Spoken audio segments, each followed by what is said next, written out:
Hello, ladies and gentlemen, and welcome to episode 3 of Let's Play SimCity. Oh, I'm going to keep doing that, aren't I? I'm going to keep doing that. Of Cities Skylines, Trinity. Now, where we last left off, we were making roads, and I decided to heck with it. I'm not going to deprive you fine people of any seconds of me making delicious, wonderful roads. Because, I don't know, I just felt like doing this. Well, first of all, I want to start off by saying that I think I fixed my lack of video editing software problem from last episode. I had this video editing program called VideoPad Editor, and it turned out I had a trial version of the full version, which expired, but there is a free version out there which is a little stripped down, but it's still perfectly fine for what I need to do, so I think I'm good. I don't know. It's all a little confusing. But for the moment though, it appears that I actually have what I need in place. So we can all breathe a sigh of relief. Not that any of you were, holding your breath for my plight, but we have something good going on now, which is the ability to edit videos. So, things are good. Things are good with that. So today, I'm putting down roads. I'm not going to be putting as many in areas such as this that are not farm areas because, well, needless to say, they're going to have a lot fewer tractors and things going on them, so you're not going to see too much going on in that regard. So there's only going to be a few roads here and there. In fact, this entire mountain I'm going to leave primarily untouched. Let's see. Do I want to hook this up? Well, let's focus on just making some regular streets first, and then maybe we'll hook it up later. Who knows? But yeah, we are definitely doing it like this, and it's kind of interesting how the scope of city making games, or well, I shouldn't say the games themselves, but the presentation of the games. Excuse me. But what I mean to say is the video making community on YouTube of city making games has changed, because when I first started out in 2011 or 2010, it was not a very common thing, and most people out there were kind of like me, just poking along, playing the game like normal, and then slowly over the time came this whole group of people who were just nameless and faceless. They didn't have personality to speak of. They didn't even use their voice most of the time. They just showed videos with generic techno music as they made just jaw-dropping, awe-inspiring, absolutely pixel-perfect cities. And yeah, it changed the landscape because a lot of people sort of dropped out after that. I mean, when was the last time you saw my buddy Dwyron make any kind of city building video at all? It's probably been 3 or 4 years. It's because of that,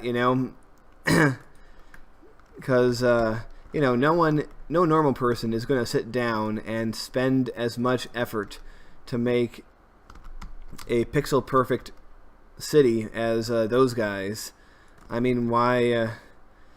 If you wanted to do that, you would have to put a lot of time and effort into learning how to do that to become good enough to make an impact with that stuff.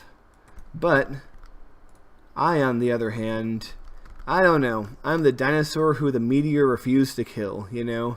I somehow survived the onslaught of all these new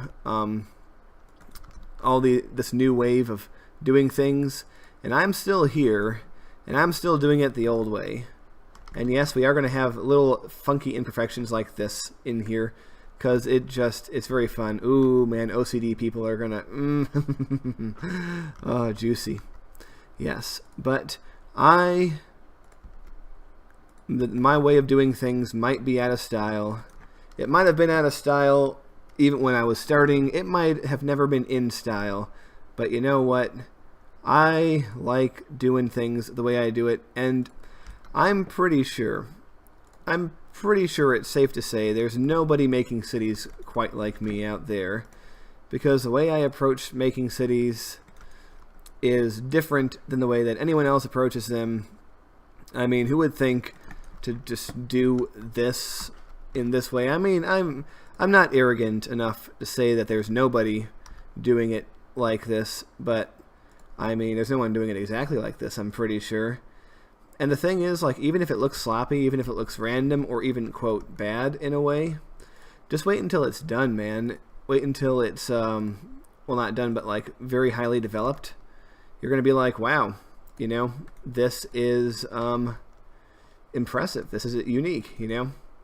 Because I was watching a video about London, actually, which from a, you know, a pure urban planning standpoint, or urban unplanning standpoint, if you will, is one of the most fascinating cities in the world, at least in my opinion. Just the history of London and how it grew and how it developed. And someone made a very astute point in one of the videos where he said the beauty of London is not in how well planned it was and how perfect it was.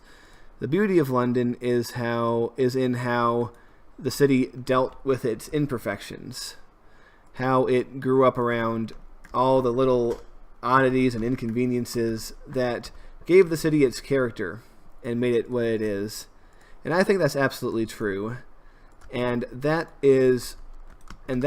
little quote there just sums up the essence of what I've been trying to do with my SimCity 4 series, and with this new city, all the way from the beginning. I mean, I've tried making the grids, I've tried doing the other way, and with varying degrees of success, but it always just looks like something that somebody else has already done. And, you know, I would rather be, and this is a bit of a cliche, but it's worth repeating, I'd rather be the best version of myself than a crappier version of everybody else, you know?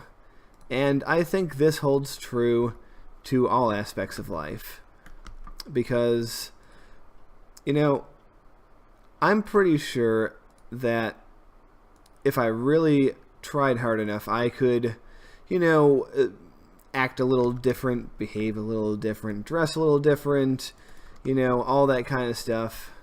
But, you know, I made the decision at some point in my past, I can't tell you how long ago it was exactly, but I made the decision that I was not going to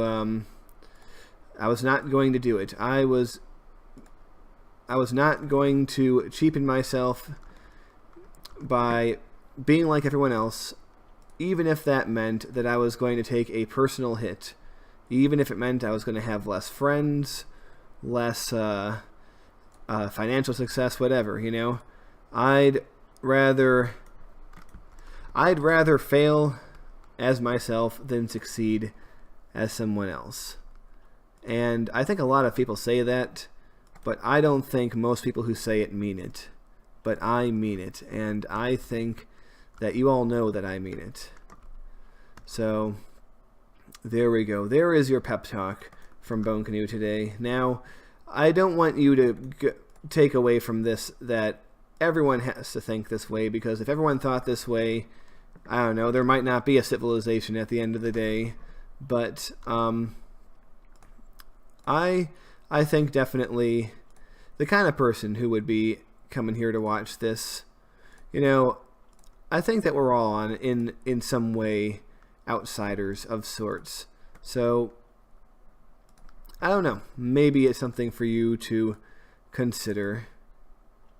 Yeah, so I guess I'm just a contrarian and that kind of person. That's just I'm just an inborn rebel. I have a emotional need to rebel, I guess you could say. And It's caused me a lot of grief. But you know what? At the end of the day, I can look at myself and say, yeah, if nothing else, I am myself. And that is no small thing.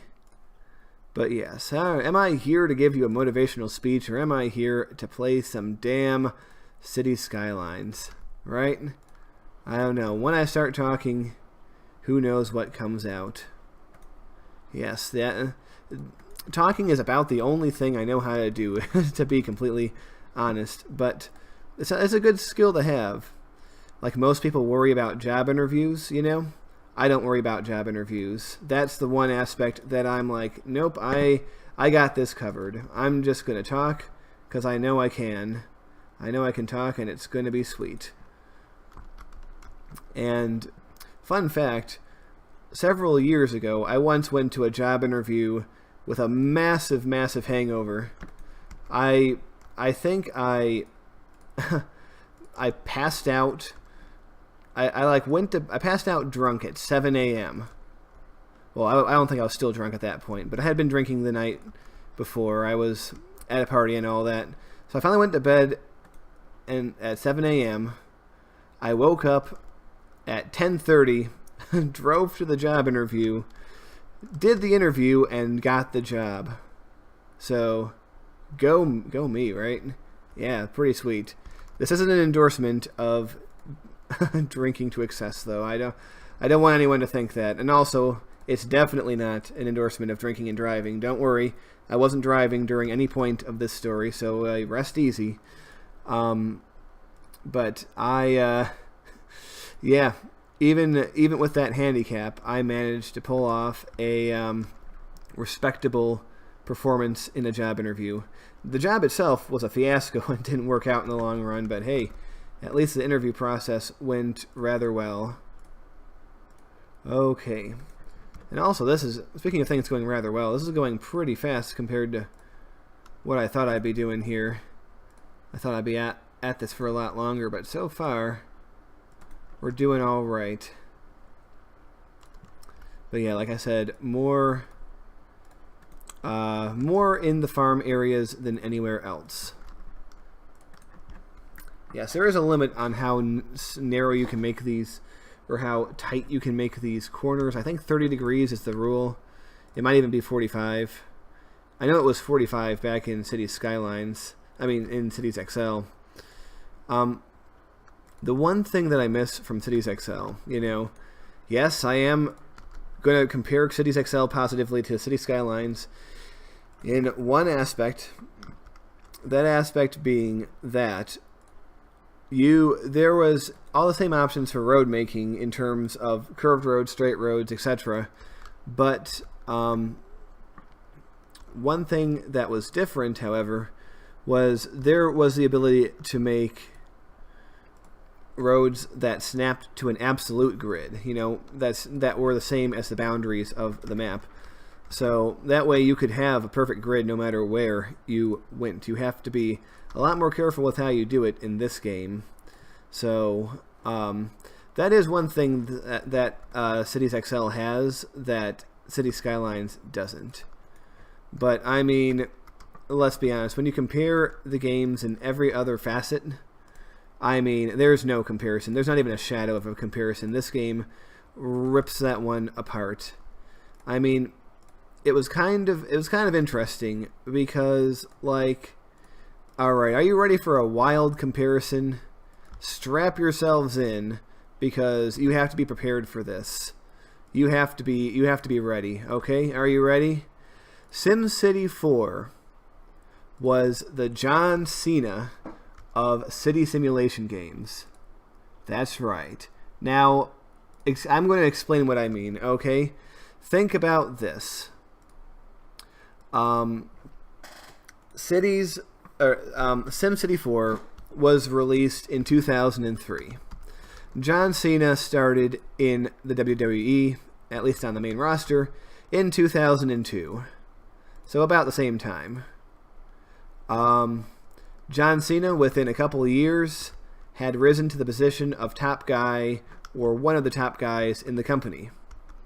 SimCity 4 very quickly rose to the industry standard for city building simulation games. Okay? Now, as time went on, there were many attempts to find the next guy. You know? WWE had Mr. Kennedy. Maxis had...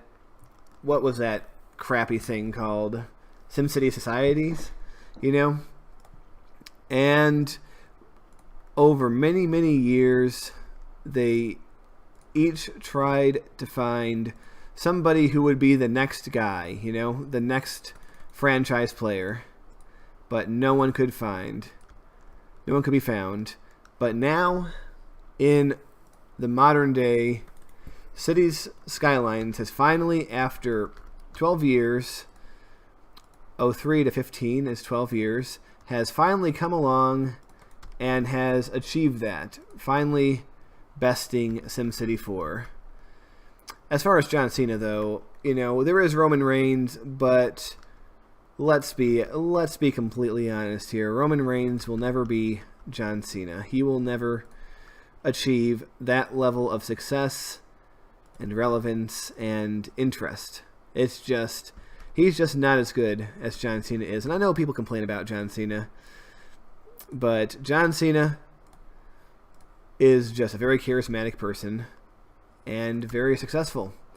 Whereas Roman Reigns, good in the ring, sure, but that's about all he has going for him. I mean, his charisma isn't that good. He's just not the guy. He just isn't. But they have been pushing him all this while. And hey, I don't even dislike Roman Reigns. I think he's a good worker, but he is not and never will be John Cena. But yeah, to bring the analogy back, SimCity 4 for a similar amount of time was that, you know. The only difference is that in this case, like, imagine if Roman Reigns had worked out the way they wanted to. That would be the true analogy to Cities Skylines. So there we go. We have this awesome game. Awesome. Makes me happy whenever I play it. Well, unless I get really frustrated. Sometimes I get way too into things and I tend to have the problem of wanting to plan things out way too much. Like, you think that this is a lot? There have been cities I've made where I have spent, no lie, over 5 to 10 hours at least just putting down roads and intersections and rails and all that before I even put down a single resident. Like, I've gone completely mental, as they say across the pond, in making some of these things. So I'm trying to avoid that here. Yes, I'm doing a lot before I place the first person here also, but this is all for a purpose, and I'm not going to be creating highway networks with advanced exits. I'm not going to be creating rail networks. I'm going to be placing the people first, and then as the need arises, I'm going to be putting down all the goodies that we need. So everything is going to be pretty sweet. It is going to be swell. No one says swell anymore, but they should. Speaking of outdated slang, there's this list out there that basically says, well, since it's going to be the 20s again in just over 2 years, by the way, you're old. You're all old. But yeah, since it's going to be the 20s once again, we should start considering bringing back 20s slang, like the bee's knees and a few other phrases. I don't remember them off the top of my head, but there's like a whole list of them. And some of them are really kind of crazy and neat. And I'm in full agreement that we should try to bring as much 20s slang as we can back for the new 20s. I think that's going to be quite the thing. So yeah, it's gonna be rad. Although rad, of course, isn't the 20s. It's like the 90s, or maybe it's even earlier than that. I don't know. Time gets all fuzzled and muzzled and mixed up and mixed down. Over here we have another rise. It's kind of interesting. Like if you look at it from here, it's like, well, it doesn't look like it's that steep, but then you get down here, and it's pretty steep, and it's pretty big too. A pretty big rise. Now, one thing else I didn't notice is like this looks pretty big, right? But it's not pretty big. It's gigantic. This mountain. Like look how high up. Look how high up we are here. Yeah. To quote the great philosopher Roger Daltrey, I can see for miles and miles and miles. And miles and miles and miles and miles and miles. Okay, and still no one is cutting through the city, so I am pleased as can be about that. And yes, I am leaving large portions of the city unzoned, or unroaded, I guess is the better term, because the areas that aren't so good for farming won't have roads. I've explained this already. I don't need to explain it again. It's all, you all know what I mean when I say what I say. I don't have to spoon feed you guys anything. You are the smartest audience in all of YouTube. Oh man, shameless pandering by Bone. But no, I really do appreciate every single one of you. Always have. It's kind of funny. I was going back and looking at some of the videos I made back in about 2011 time period, and I actually, looking back on it, I actually think I was a bit of a douche, at least in the way I presented myself. I don't know. I think I was trying to emulate too many other popular YouTubers at the time, and their sort of their basic personality, where they're like, oh, I don't give a crap, I'm just gonna, and I think I imitated that a little bit too much, and I don't know if that turned anyone away, but looking back on it now, it just seems a little bit too caustic. It's not really who I am, and it's not who I was at that time either. I mean, I have changed quite a bit between now and then. I would say definitely I'm a much gentler and kinder person than I was at 25, or even at 28 for that matter. It's been quite a change, but even at that time, I don't think that I was quite as caustic or as douchey as I was portraying myself to be. And the thing is, I had the arrogance at the time to think I could get away with it because of my, what it was at the time, a pretty decently sized and growing channel. So, yeah, a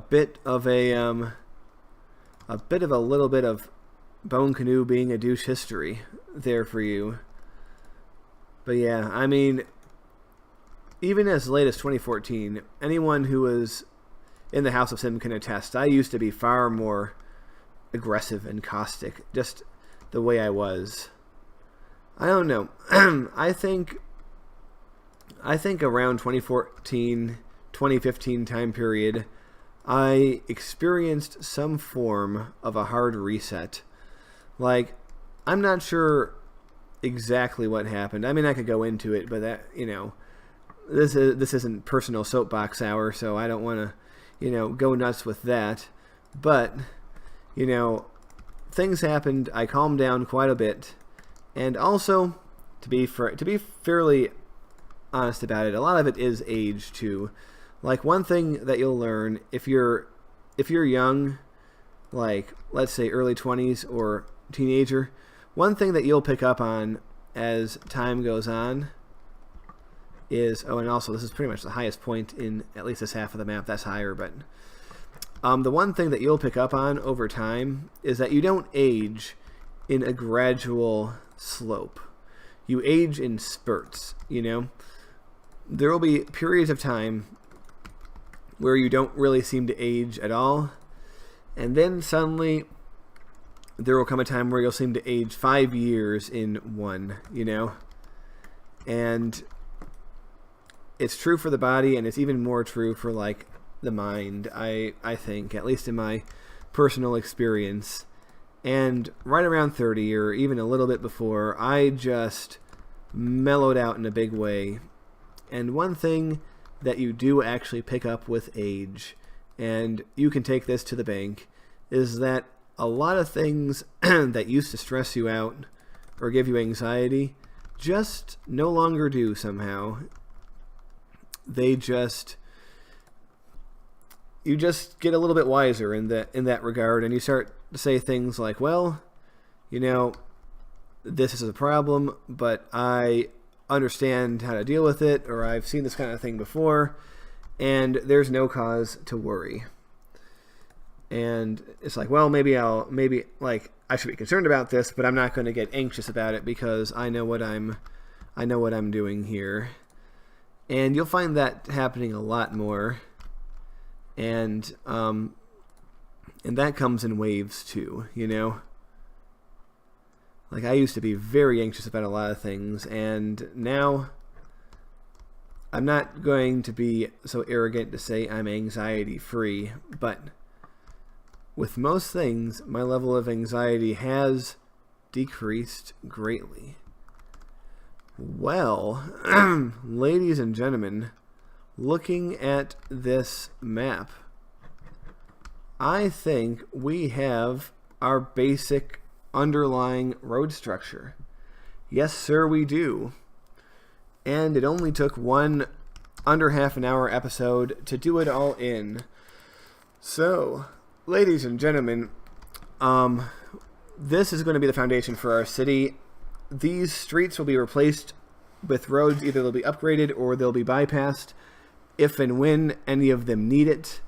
And this will be the basis on which the city of Trinity grows. So, ladies and gentlemen, I just want to point out one more time, if you have any name suggestions for roads, there is no shortage of roads in this city, so you can pretty much suggest names whenever, and there will always be roads for them. So if at any point during this Let's Play you ever think of a road name, please tell me. I already had one suggestion. I forget what it is, but I'm sure I'll put it in the next episode. But anyway, ladies and gentlemen, on the very next episode, what we will do, actually, well, let me do this real quick. But yeah, on the next episode, what we will do is we will be actually coming in here. We will be putting down power and water and all that, and we will be making the first zones. So just going around inspecting to make sure all the highways have a way in, and they do. So everything is good, ladies and gentlemen. I have been Bone Canoe 86. You have been the awesomest and handsomest audience in the history of YouTube, and I will see all of you fine people later. So long, everybody.